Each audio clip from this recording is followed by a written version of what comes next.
आपसे चर्चा करने का जो मुख्य कारण है, जैसा कि आप सभी जानते हैं कि कल बालाघाट हमारे बहुत नज़दीक में जो बालाघाट के घाट है, ढापेवाड़ा का रेत घाट, वहाँ पर जो अवैध रेत का खनन हो रहा है लगातार, और 100 से 150 डंपर रेत वहाँ अवैध तरीके से निकाली जा रही है। उसकी कई दिनों से मेरे पास आम जनता के द्वारा, नागरिकों के द्वारा शिकायत मुझे प्राप्त हो रही थी, और इसीलिए आकस्मिक निरीक्षण करने के लिए कल मैं ढापेवाड़ा घाट गई, और वहाँ पर जो हमने देखा तो एक तरह से ये समझ लीजिए कि शासन को सरेआम करोड़ों रुपए का राजस्व का चूना लगाया जा रहा है, और इस तरफ किसी भी न प्रशासन का ध्यान है, न खनिज विभाग के अधिकारियों का ध्यान है। ये बहुत ही गंभीर बात है। जो रेत के जो ठेकेदार हैं हमारे ज़िले के, मैं तो समझती हूँ कि सभी जानते हैं कि कौन है वो, और उनके द्वारा किस तरह से हमारे बालाघाट ज़िले की खनिज संपदा को, रेत को निकाल के और दूसरे ज़िलों में, दूसरे राज्यों में अवैध तरीके से निकाल के भेजा जा रहा है, बेचा जा रहा है। ये हम सभी लोग देख रहे हैं, और ये बात हम सबको मालूम है, और इसका विरोध भी समय समय पर हम लोगों ने किया है और हम करते रहे हैं। तो कल जब मैं गई वहाँ पर, तो हमने देखा कि ठेकेदार के जो लोग थे वो वहाँ पर बैठे हुए थे, लेकिन अनाधिकृत रूप से, इनलीगल तरीके से वो रॉयल्टी काटने का काम कर रहे थे। और मेन बात तो ये है कि वो घाट जो है अभी उसका अनुबंध नहीं हुआ है। ढापेवाड़ा का जो घाट, रेत घाट है, उसका एग्रीमेंट नहीं हुआ है, और जब एग्रीमेंट नहीं हुआ है तो वो तो फिर किसी तरह से वसूली कर ही नहीं सकते, रॉयल्टी काट ही नहीं सकते। और जो कर्मचारी बैठे थे वहाँ पर, उनसे जो मैं बात की तो वो उनमें से 2 लोग तो उत्तर प्रदेश के थे, बांदा ज़िले के, और एक लखनादौन जो सिवनी ज़िले में पड़ता है वहाँ का था। उनसे हमने जब जानकारी चाही किस तरीके से आप ये काट रहे हैं वैरायटी, तो उन्होंने संतोषप्रद जवाब नहीं दे पाए। जब हम लोगों ने उनके कागज पत्र देखे तो समझ में आया कि आप सोचिए कि कितनी गंभीर बात है कि ढापेवाड़ा घाट से रेत निकाली जा रही है, और रॉयल्टी कहाँ की काटी जा रही, खैरी खैरलांजी की। तो खैरी जो हमारा खैरलांजी जो ब्लॉक है, वहाँ पर एक गांव है, वहाँ की रॉयल्टी काटी जा रही थी। तो इसी बीच एक डंपर रास्ते से निकला, उसको हम लोगों ने रोका, तो वो भालेवाड़ा से, लामटा के पास जो भालेवाड़ा, वहाँ के घाट से वो रेत को, तो ये कहने का मतलब ये है कि इतनी भारी पैमाने पर रेत की चोरी हो रही है, भ्रष्टाचार हो रहा है, किसी तरह से प्रशासन का ध्यान नहीं है।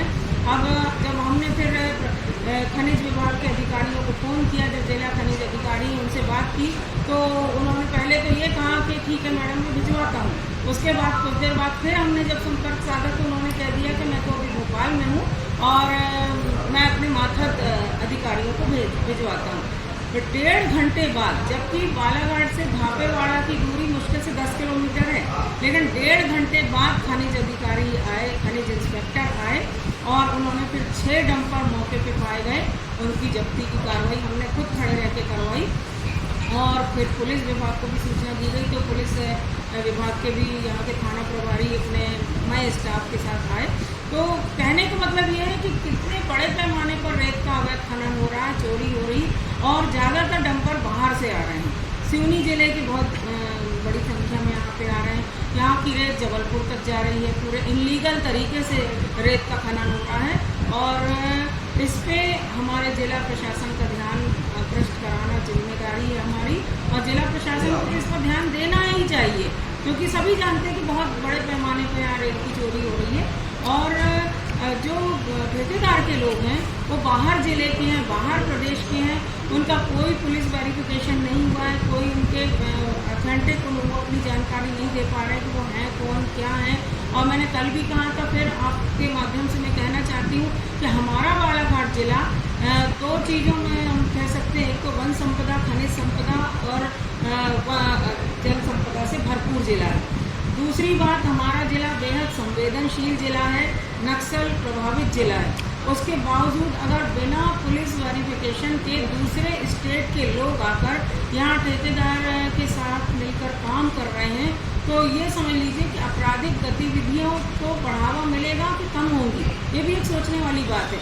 और फिर मैं आपके माध्यम से ध्यान आकृष्ट कराना चाहूँगी कि विगत 4 महीने पहले जिला कलेक्टर ने जब घाटों का सीमांकन होना था, रेत घाटों का, तो उस समय हम लोग की 6 विधायकों की बैठक ली थी उन्होंने, और हमारी बैठक में पुलिस अधीक्षक भी थे मौजूद। तो तब ये बात आई थी कि भाई ठेकेदार के लोग बहुत बड़ी संख्या में बाहर के राज्यों से आते हैं, जिनको कोई पहचानता नहीं है, जानता नहीं, और कई बार मारपीट की और कई गंभीर घटनाएं होती रहती हैं। तो पुलिस अधीक्षक ने बोले कि हम लोगों को आश्वस्त किए थे कि हम बहुत जल्दी उनका पुलिस वेरिफिकेशन करवा के और बराबर नाम से उनकी पूरी जानकारी सूची आप लोगों को भी हम पहुंचाएंगे। लेकिन आज बड़े अफसोस की बात है कि 6 जनप्रतिनिधि जिस बैठक में बैठे हैं पूरे बालाघाट जिले की 6 विधानसभा क्षेत्रों के, आज तक हमें पुलिस अधीक्षक कार्यालय से किसी तरह की कोई जानकारी नहीं मिली है और ना ही कोई संतोषप्रद जवाब मिला है आज दिनांक तक। तो ये भी एक बहुत गंभीर मामला है। तो मैं तो यही कहूँगी कि अवैध रेत खनन जो है वो बंद होना चाहिए, और इसके लिए हम तो लड़ाई लड़ने को तैयार हैं, निरंतर तत्पर हैं, और हमारी शुरुआत हो चुकी है।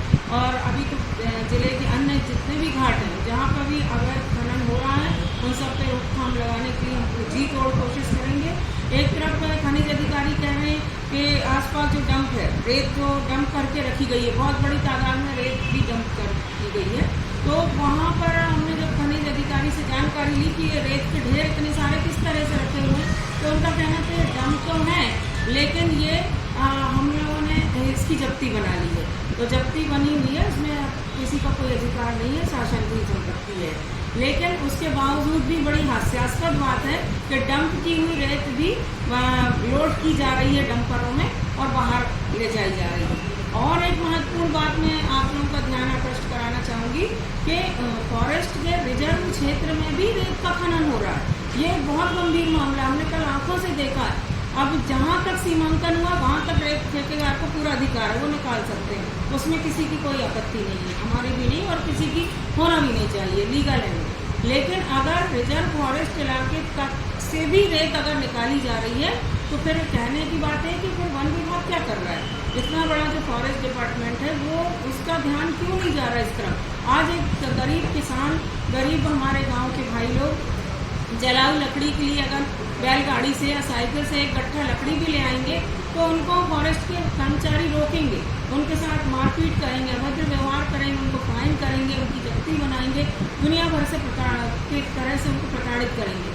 और आज करोड़ों अरबों रुपए की रेत इस तरह से रिजर्व फॉरेस्ट एरिया से निकाली जा रही है, तो फॉरेस्ट के अधिकारी आंख बंद करके बैठे हुए हैं।